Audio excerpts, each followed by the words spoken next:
नमस्कार, आप देख रहे हैं द न्यूज बर्ड। मैं हूं रत्ना आपके साथ। आइए नजर डालते हैं इस वक्त की मुख्य हेडलाइंस पर। जोधपुर कमिश्नरेट पुलिस को मिली बड़ी सफलता। चोखा सरपंच की हत्या की साजिश रचने के मामले में 6 हार्डकोर अपराधियों को हथियार सहित किया गिरफ्तार।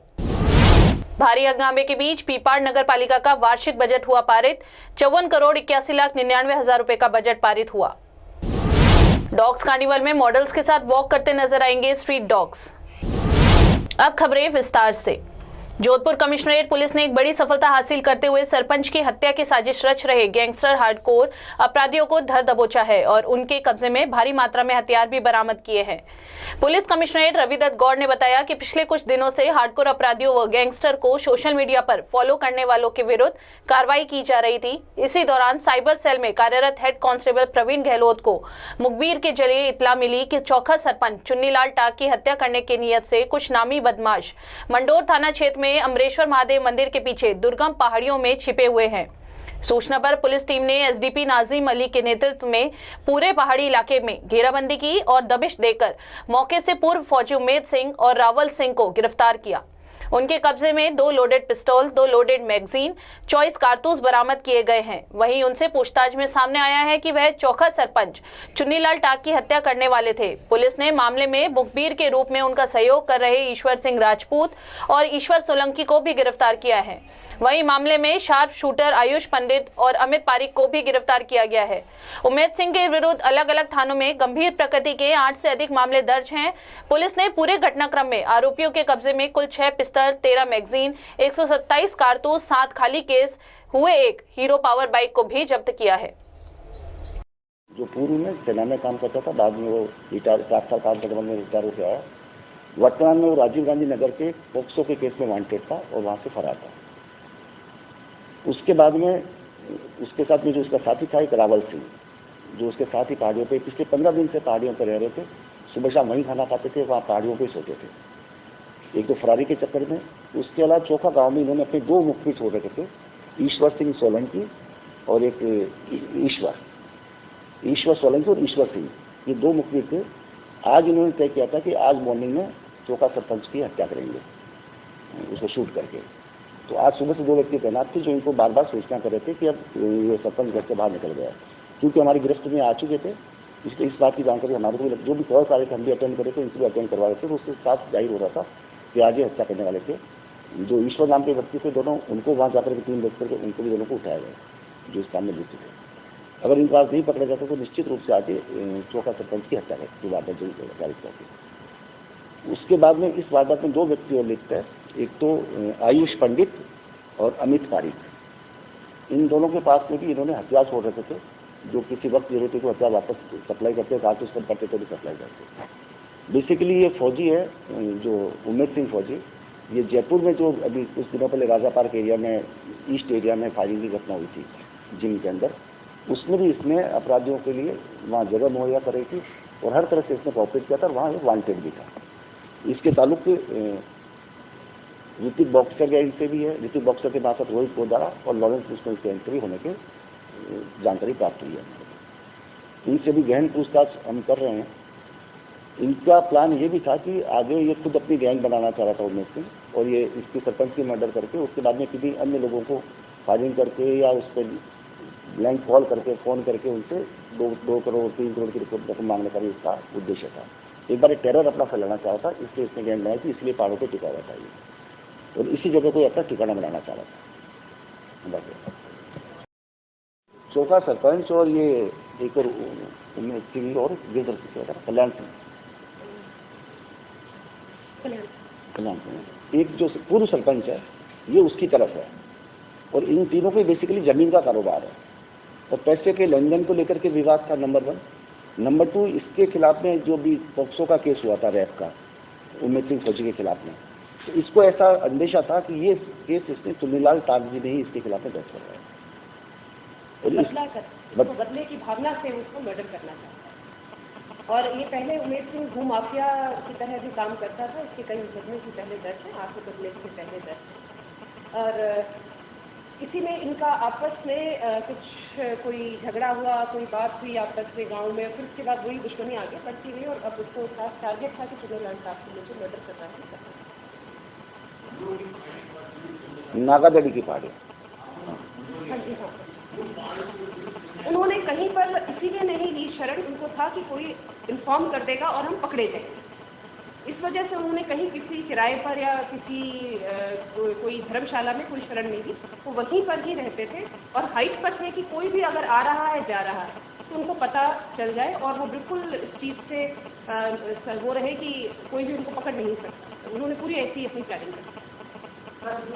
जल शक्ति मंत्री गजेंद्र सिंह शेखावत और उदयपुर के महाराज कुमार लक्षराज सिंह देर रात आबू रोड स्थित पहुंचे ब्रह्म कुमारी संस्थान, जहां बीजेपी पदाधिकारियों तथा ब्रह्म कुमारी के सदस्यों ने मंत्री शेखावत का भव्य स्वागत किया। केंद्रीय मंत्री शेखावत आज जल जन अभियान में हिस्सा लेंगे। वहीं प्रधानमंत्री नरेंद्र मोदी ने भी सभा को वर्चुअल संबोधित किया।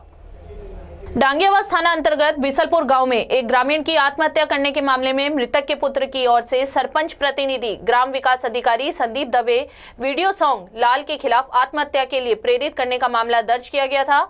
इस पर ग्राम पंचायत समिति मंडोर कार्मिक अधिकारिक संघ ने ज्ञापन भी सौंपकर कहा कि जो एफआईआर इन लोगों के खिलाफ की गई है वे निराधार है और झूठी है। मृतक को किसी प्रकार से कोई नोटिस नहीं दिया गया था, न ही धमकाया गया था। यहां तक कि मृतक से कोई वार्ता भी नहीं हुई। इन लोगों ने मांग की कि पंचायती राज कर्मियों को जनप्रतिनिधियों के विरुद्ध एफआईआर असत्य है, इससे उनके मनोबल पर प्रतिकूल प्रभाव पड़ रहा है। अतः इस एफआईआर को शीघ्र निरस्त करें एवं उचित कार्रवाई करें। एफआईआर निरस्त नहीं होने तक मंडोर पंचायत समिति के समस्त कार्मिक व आधिकारिक राज्य कार्यों को पूर्णतः बहिष्कार करेंगे।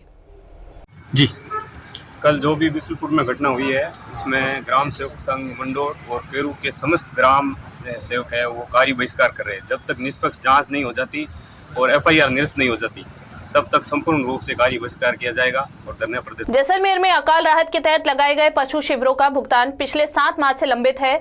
सरपंच पिछले लंबे समय से भुगतान के लिए तहसील तथा कलेक्ट्रेट के चक्कर लगाने पर मजबूर है। सरपंच प्रतिनिधि भगवान सिंह परिहार ने बताया कि पशु शिविरों के बिल के तहसील में जमा करवाए हुए 7 माह बीत चुके हैं। जब पशु शिविर स्वीकृत हुए थे जब उस वक्त तहसीलदार, विकास अधिकारी तथा अन्य अधिकारियों ने ग्राम पंचायत को जल्द भुगतान का बोलकर तथा दबाव डालकर जल्दी शिविर खोलने का बोला था। हमने अपनी जेब से पैसे खर्च करके बहुत अच्छी तरह से शिविर चलाए, लेकिन अब 7 माह से हमारा करोड़ों रुपए का नुकसान अटका हुआ है। जैसलमेर में यह पहली बार हो रहा है कि अकाल राहत के पैसों का भुगतान इतने लंबे समय से नहीं हो पा रहा है।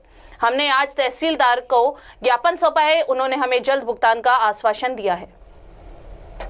बताइए क्या मामला है और कितने दिनों से ये जो है आपका जब भुगतान लंबित पड़ा है, आज आपने क्या किया है? पशु शिविर जो ग्राम पंचायतों द्वारा लगभग 7 माह पहले पशु शिविरों को बिल बना करके तहसील कार्यालय में जमा करवा दिए गए थे, उनका आज तक भुगतान नहीं हुआ है। बहुत ही विकट परिस्थितियों में पशु शिविरों का संचालन किया गया था। जो सरपंच महोदय या ग्राम पंचायत शिविर शुरू नहीं कर रही थी उसमें तहसीलदार साहब का, वीडियो साहब का, कलेक्टर महोदय का एक प्रेशर था कि ग्राम पंचायत चालू करवाए, जल्दी से जल्दी करवाए। और आज जितने प्रेशर से हमें काम चालू करवा के कार्य पूर्ण करवा दिया, पशु शिविर संचालित करवा करके व्यवस्थित ढंग से बढ़िया चलाया और बिल बना करके 6 महीने 7 महीने दे दिए। आज तक भुगतान नहीं हुआ। सरपंच आर्थिक स्थिति से बहुत परेशान है। सभी सरपंच संघ मोहनगढ़, सरपंच संघ पंचायत समिति जैसलमेर सभी आए हैं आज ज्ञापन देने के लिए। कलेक्टर मैडम मिले नहीं, तहसीलदार साहब से मिले हैं।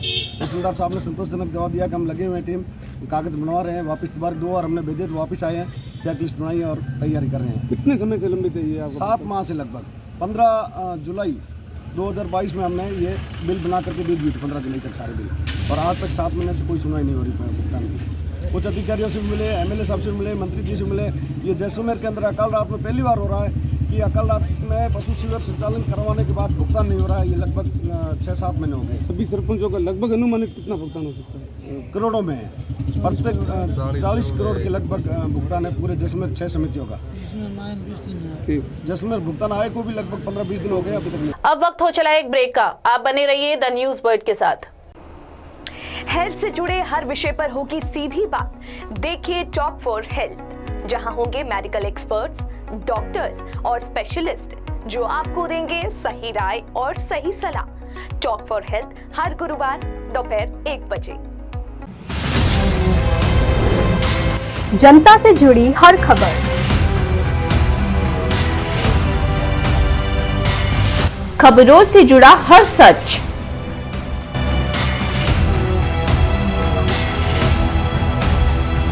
हर मुद्दे पर होगी हमारी नजर।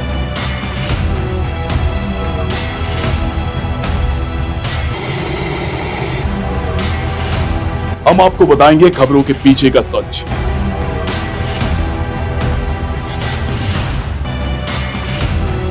हम आपको सुनाएंगे भीड़ में दब रही आवाज। जनता के घरों से सरकारी गलियारों तक। द न्यूज बर्ड, आपके बीच, आपकी आवाज। ईश्वर की भक्ति, प्रभु की आराधना। अब होगी दिन की शुरुआत सरिता जोशी और अजय पुरोहित के साथ। देखिए भक्ति प्रवाह हर रोज सुबह 6 बजे। हजारों में सिर्फ उन्हीं की बात होगी जब सितारों से मुलाकात होगी। खुलेंगी कुछ बातें और कुछ राज जब गुफ्तगू आपके साथ होगी। मैं शिवानी लेकर आ रही हूँ बर्थडे स्पेशल, जिसमें मैं आपको बताऊंगी आपके ही पसंदीदा कलाकारों के बारे में।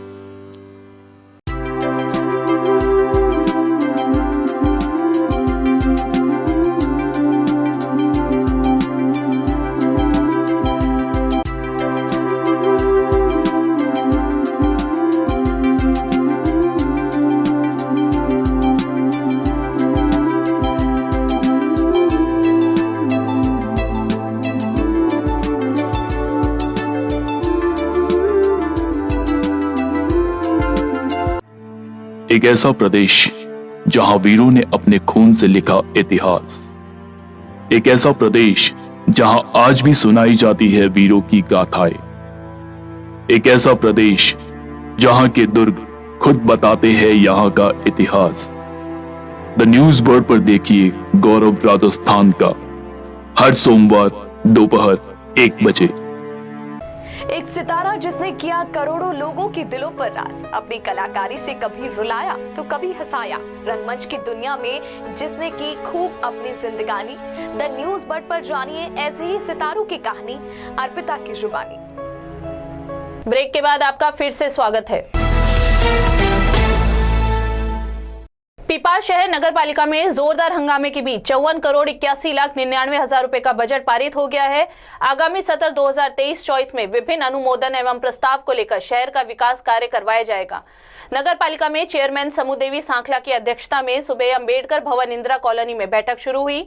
नगर पालिका अधिशासी अधिकारी सुरेश चंद्र शर्मा ने बजट का अनुमोदन किया।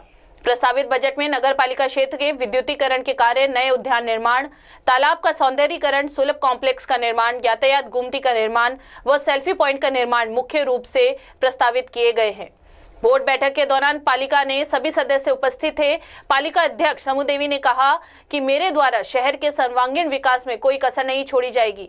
आज सभी सदस्यों के वार्डों में पालिका की आर्थिक स्थिति के अनुसार समान रूप से कार्य करवाए जाने का भरोसा दिलाती हूं। वहीं भाजपा पार्षद मीनाक्षी टाक, धर्मेंद्र सोनी, सुंदर देवी ने विकास कार्य में भेदभाव करने का आरोप लगाया। वार्ड नंबर 14 सुंदर देवी पार्षद, वार्ड में काम नहीं हो रही है, ना नालियाँ बन रही, ना रोड़ा बन रही, काम अधूरो पड़ी है। बोल देवे लोग काम करो, वार्ड में क्यों नहीं करो, काम करो जरूर जरूर। मोहम्मद अकरम 21 नंबर पार्षद हूँ। मैंने लगभग 10 या 21 लेटर पैड दे चुके हैं अपनी नाली निर्माण के लिए, सफाई कर्मचारी सफाई वास्ते के लिए, लेकिन अभी तक कोई काम नहीं हुआ है। तो ये जो हमें लाल है, वो जो कांग्रेस के पार्षद है, वो कहते हैं आप कमीशन नहीं दे रहे हो, इसको ठेकेदार को कमीशन नहीं दे रहे, इसलिए काम नहीं हो रहा है। लगभग कांग्रेस वाले पार्षद सभी है ना कमीशन लेते हैं, इसलिए काम होता है इनका। हाँ बोल।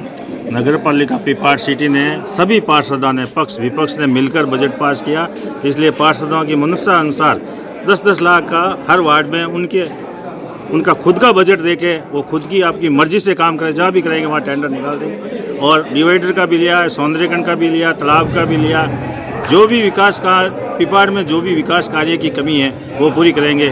पिछली दफ़ा हमने हमारी आय से नगर पालिका का भवन बना दिया, सीसीटीवी कैमरे लगा दिए, उसमें थोड़े बहुत काम कम हुए। इस बार काम बहुत होंगे और बजट भी पिछले से 10 साल है, अंतिम साल है राजस्थान सरकार का, इसलिए बजट भी बहुत अच्छा आएगा। सिरोही तहसील के चडुआल में नवीन औद्योगिक क्षेत्र में स्थापना को लेकर 40 हेक्टेयर भूमि की स्वीकृति प्रदान की गई है। विधायक संयम लोढ़ा के स्वीकृति पर मुख्यमंत्री अशोक गहलोत व राजस्व मंत्री रामलाल जाट का आभार जताया। मुख्यमंत्री बजट घोषणा के पालना में गोल गांव में भूमि का आवंटन किया गया था, लेकिन भूमि पर स्टे आ जाने के कारण जिला कलेक्टर द्वारा प्रस्ताव भेजा गया और राजस्व विभाग राजस्थान सरकार ने स्वीकृति प्रदान की। राजस्थान सरकार के विशिष्ट शासन सचिव मोहन शर्मा ने जिला कलेक्टर सिरोही को पत्र जारी कर राजस्थान व भू राजस्व अधिनियम के तहत औद्योगिक प्रयोजनार्थ आरक्षित करने की मंजूरी प्रदान की है। रिको महाप्रबंधक मनोज त्यागी ने बताया कि प्लान तैयार करके सड़क, पानी, बिजली इत्यादि की लाइनें बनाकर विभिन्न औद्योगिक इकाइयों की स्थापना के लिए भूमि के आवंटन के संबंध में कार्रवाई शुरू होगी, जिससे सिरोही जिलों में रोजगार के अवसर बढ़ेंगे। पार्षद वार्ड नंबर 20 से हूँ। अभी जो एक प्रधानमंत्री आवास योजना जो चल रही है, जो आप गरीब परिवार को बहुत ही परेशानियों का सामना करना पड़ रहा है। पिछले 6 महीनों से एक सुरेश कुमार गंगा जयपुर में पड़ी है। अब 6 महीने हो गए, जबकि उसकी गली के अंदर 3-4 घरों के अंदर प्रधानमंत्री आवास योजना का काम चल रहा है। मैं चाहता हूं कि भी ऐसे गरीब व्यक्तियों को प्रधानमंत्री का जो आवास योजना है उनका लाभ मिलना चाहिए। आज विकास के मामले में गुजरात नंबर 1 पर है। प्रत्येक व्यक्ति गरीब परिवार को वहां पर प्रधानमंत्री आवास योजना का लाभ पूर्णतः पूरा मकान, पक्का मकान मिलने का योजना का पूरा लाभ मिल रहा है। तो मैं ये चाहता हूँ कि हमारे शहर के अंदर जितने भी गरीब परिवार से जो झोपड़पट्टी में रहने वाले लोग हैं, सुनवाई नहीं बताओ, सुनवाई नहीं हुई आपकी? नहीं हुई है। 6 महीने से वो फिर रहा है। 4-5 बार वो मेरे घर पे भी आकर गया। मैं भी परेशान हूँ, मैं भी हैरान हूँ कि भाई उनका फाइल है जो उनका मकान बनना चाहिए। नगर पालिका मेरी भी सोच है, मेरे प्रधानमंत्री आदरणीय नरेंद्र मोदी जी की यही सोच है कि भी उनको प्रधानमंत्री आवास योजना मिलना चाहिए, उसका पक्का मकान बनना चाहिए। चंडीगढ़ में आयोजित हुई अखिल भारतीय वुशु प्रतियोगिता में गोल्ड मेडल जीतने वाले सूरज भान का जयनारायण व्यास विश्वविद्यालय के कुलपति KL श्रीवास्तव की ओर से सम्मान किया गया।